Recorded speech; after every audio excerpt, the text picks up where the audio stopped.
Reem El-Gharbi, qui est justement étudiante au sein de cette faculté de droit de Sfax, va nous entretenir de la taxe de carbone en Tunisie. Y a-t-il une taxe carbone en Tunisie? Instituée dans certains systèmes juridiques, proclamée dans d'autres systèmes juridiques, contestée par certaines voix autorisées, la taxe carbone, nouveau-née de la fiscalité, ne fait pas l'unanimité.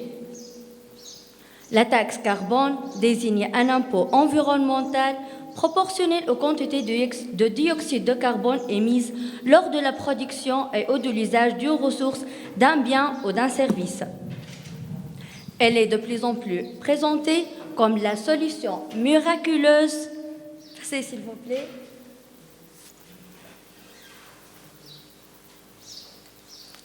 Donc, elle est de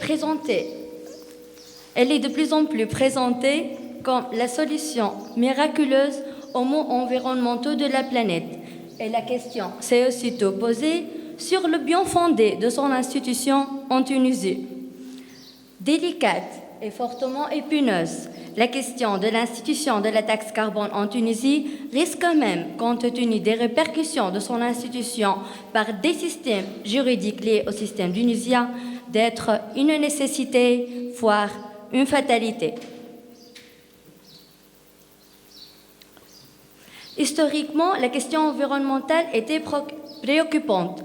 Sur le plan international, plusieurs accords ont été conclus.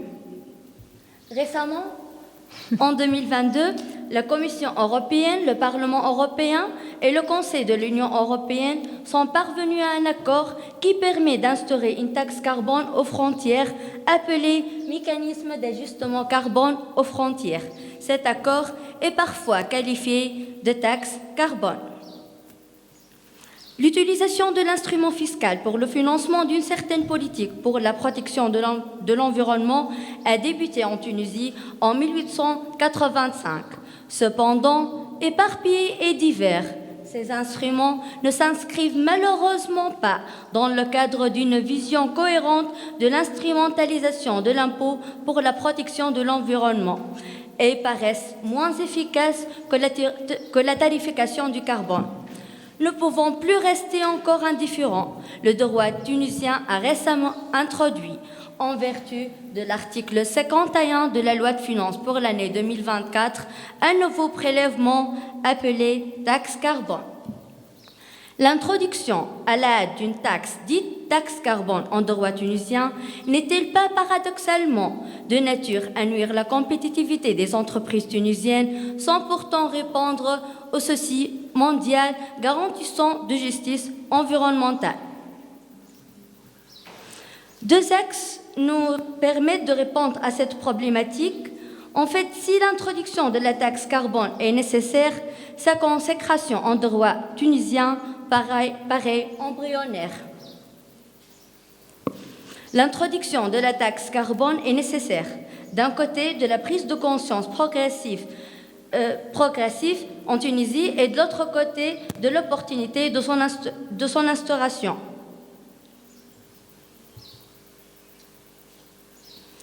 Le premier axe de ma première partie, c'est de la prise de conscience progressive en Tunisie. L'aspect international, à travers l'accord de Paris, spécifiquement, qui a une influence sur les entreprises tunisiennes et spécifiquement son impact direct sur les relations commerciales et économiques. Pour l'aspect national, il y a constitutionnalisation des droits environnementaux et du développement durable à travers les constitutions de 2014 et de 2022 qui semblent redonner à la question un nouveau souffle. En fait, le constituant de 2014 a élargi les garanties constitutionnelles des droits environnementaux en précisant les devoirs à la charge de l'État, a étendu les titulaires des droits en les reconnaissant à l'individu à des nouveaux bénéficiaires tels que les générations futures et le peuple. Aussi, le projet du Code de l'environnement reflète que le pays a essayé de consacrer des principes, des objectifs et des solutions visant la protection de l'environnement. Ces deux aspects montrent que la préoccupation environnementale requiert à la fois un engagement international et des actions nationales de la part de tous les États. Il est également important de connaître les principes qui renforcent de plus en plus le diapason législatif pour introduire la taxe carbone. Le deuxième axe de ma première partie, c'est de l'opportunité de l'introduction de la taxe carbone en Tunisie.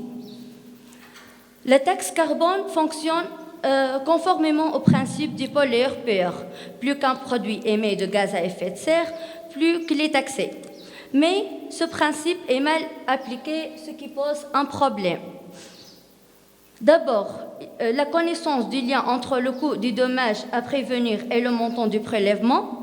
Dans le cas du dommage réalisé et connu, il est possible d'évaluer au moins une partie du coût du dommage écologique au moyen, mais certains éléments du dommage restent difficilement chiffrables. De plus, une taxe établie en vue de réaliser le principe pollueur-payeur doit frapper tout dans l'activité engendre une pollution significative. Aucune exemption ne peut être admise si n'est bien entendu en raison de la considération admissible de pollution de politique de l'environnement. Sur le plan fiscal, la charge ne peut reposer sur les contribuables envisagés de manière indifférenciée, mais sur ceux qui peuvent être qualifiés de pollueurs. En outre, le principe pollueur-payeur est contestable dans la mesure où il donne aux citoyens le droit d'acheter la pollution. Le citoyen pourrait polluer quand il le souhaite, à condition de verser un prix demandé, d'où il peut laisser croire à la reconnaissance d'un droit à polluer. Si son introduction est nécessaire pour répondre aux besoins du présent sans compromettre la capacité des générations futures, la taxe carbone paraît être introduite en droit tunisien d'une manière embryonnaire.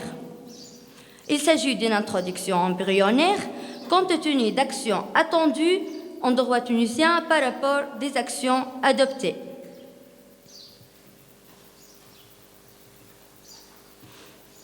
Concernant le premier axe de la deuxième partie, les actions attendues en droit tunisien.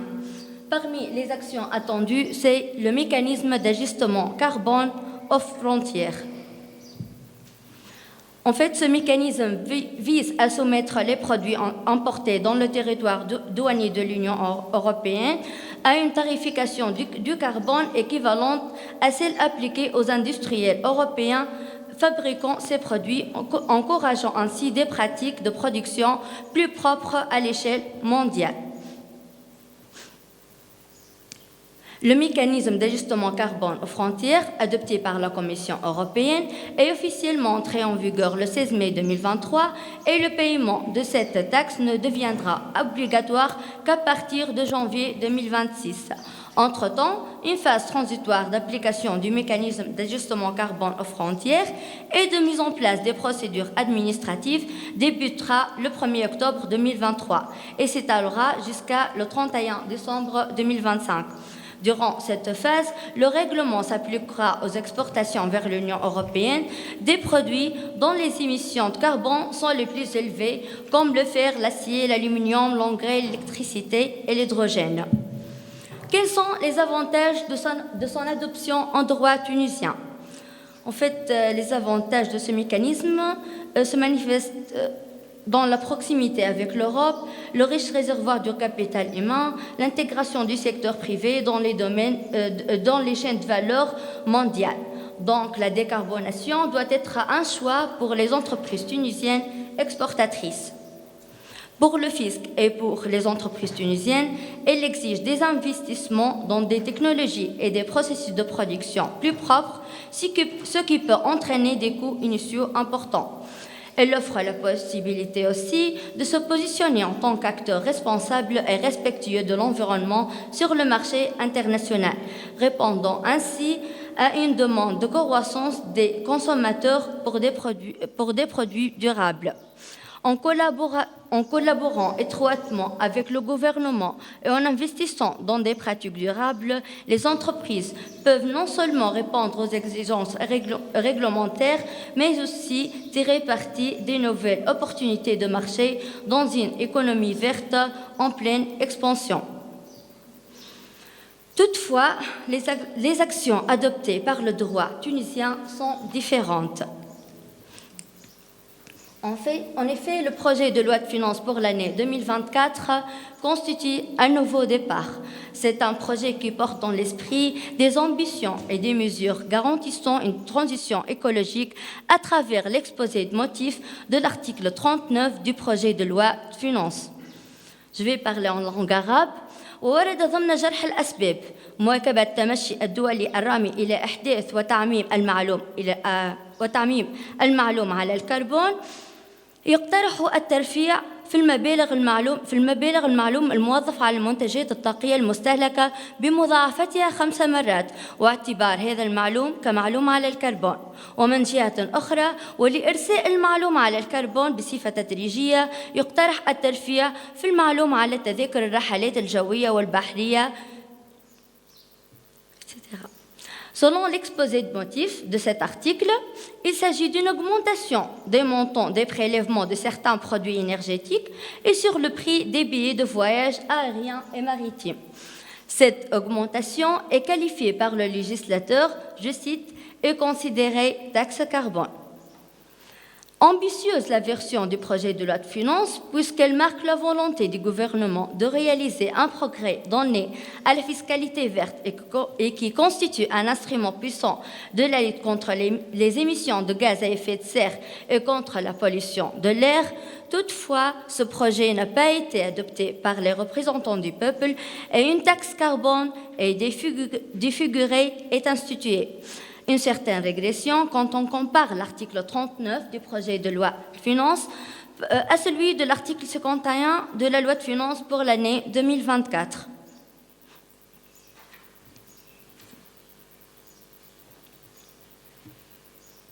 Voilà l'article 51 de la loi de finances. En fait, en vertu de l'article 51, intitulé « La création et la généralisation de la taxe sur le carbone », le législateur a institué un nouveau prélèvement appelé taxe carbone. Cette taxe est différente des deux formes de taxe carbone qui consistent à mettre un prix pour les émissions de carbone explicitement. Le prélèvement en Tunisie appelé aussi taxe carbone consiste à mettre implicitement un prix supplémentaire pour les énergies renouvelables ou les combustibles fossiles. C'est une tarification implicite par le biais de coûts de mise en conformité avec des réglementations fondées sur le prix. Ce prélèvement, appelé aussi taxe carbone, elle n'est ni le mécanisme d'ajustement carbone aux frontières, ni une taxation directe des émissions. La justification du projet de loi relève en creux une conception essentiellement axée sur le rendement budgétaire et non l'effet comportemental. Car la multiplication par 5 du prélèvement sur les produits énergétiques ne montre pas l'orientation vers des solutions moins carbonées. Ainsi, le seul objectif, c'est le financement du Fonds pour la transition énergétique. En définitive, le levier fiscal peut devenir un instrument majeur de la politique environnementale. Tel qu'institué en droit tunisien, la taxe carbone ne permet pas d'atteindre son objectif principal, qui est d'orienter les agents économiques vers des comportements vertueux en matière environnementale. Ce constat amène à dire qu'il faut constituer un projet bâti à partir de plusieurs instruments afin de réorienter notre système fiscal qui devrait devenir un moteur de la lutte pour la sauvegarde de l'environnement. Lors de la détermination de la taxe carbone, le législateur tunisien n'a pas pris en compte des éléments tels que la nature de la pollution qu'engendre le pollueur, la quantité des rejets qu'il déverse dans le milieu, aussi bien que leur impact sur ce dernier et les modalités de leur élimination. À la détermination de son assiette et son taux, Il convient de tenir compte de la mesure dans laquelle chaque redevable doit contribuer à la nuisance contre laquelle la taxation s'efforce de lutter. Sans cette exigence de proportionnalité, le pollueur n'est pas le payeur. Les soucis budgétaires semblent engendrer une défiguration du mécanisme carbone. Ne prenons pas en considération le lien entre la charge pesant sur le pollueur et la part qu'il prend de la pollution. Le but de la taxe visant le détournement des consommateurs des produits au service à fort impact écologique ne sera pas réalisé. Ratons une occasion d'introduction d'une taxe payée en fonction des émissions carbone, la loi de finances pour la gestion 2024 semble difficilement compatible avec la tendance mondiale. Merci à vous. Merci.